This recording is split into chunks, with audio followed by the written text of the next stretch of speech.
The invisible bonds, gums and ఎడిసివ్స్.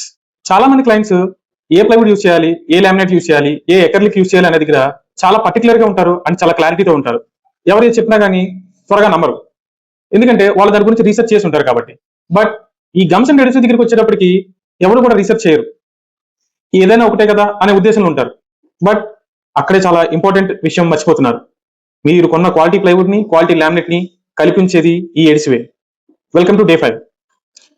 నేను కొన్ని సైట్స్కి వెళ్ళినప్పుడు అబ్జర్వ్ చేస్తుంటాను, కార్పెంటర్స్ పీవీసీ గమ్ వాడాల్సిన దగ్గర నార్మల్ గమ్ వాడతారు, నార్మల్ గమ్ వాడాల్సిన దగ్గర ఎటిక్స్ వాడతారు. ఎందుకంటే వాళ్ళకి వర్క్ ఫాస్ట్ గా అవడం కావాలి.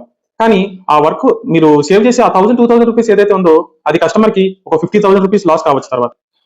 చూడండి బాస్, మీరు ఇంటీరియర్ లో చూసేది ప్రతిదీ అందంగానే ఉంటుంది, కానీ మీరు చూడలేని గ్లూ మాత్రమే దాన్ని గట్టిగా పట్టుకుని ఉంచుతుంది. ఎకర్లిక్ అప్లై చేసేటప్పుడు ఏ గమ్ యూస్ చేయాలి, ఎకర్లిక్ ని హెచ్డిహెచ్ఎంఆర్ మీద అప్లై చేసేటప్పుడు ఏ గమ్ యూస్ చేయాలి, ప్లైవుడ్ మీద లామినేట్ అప్లై చేసేటప్పుడు ఎంత గమ్ యూస్ చేయాలి అనేది మీకు డీటెయిల్స్ కావాలంటే కామెంట్స్ లో గమ్స్ అని మెన్షన్ చేయండి. ఫుల్ డీటెయిల్స్ ఉన్న లింక్ మీకు షేర్ చేస్తాను. ఈ ఇన్ఫర్మేషన్ నచ్చితే కొత్తలు కొట్టుకుంటున్న మీ ఫ్రెండ్స్ కి షేర్ చేయండి.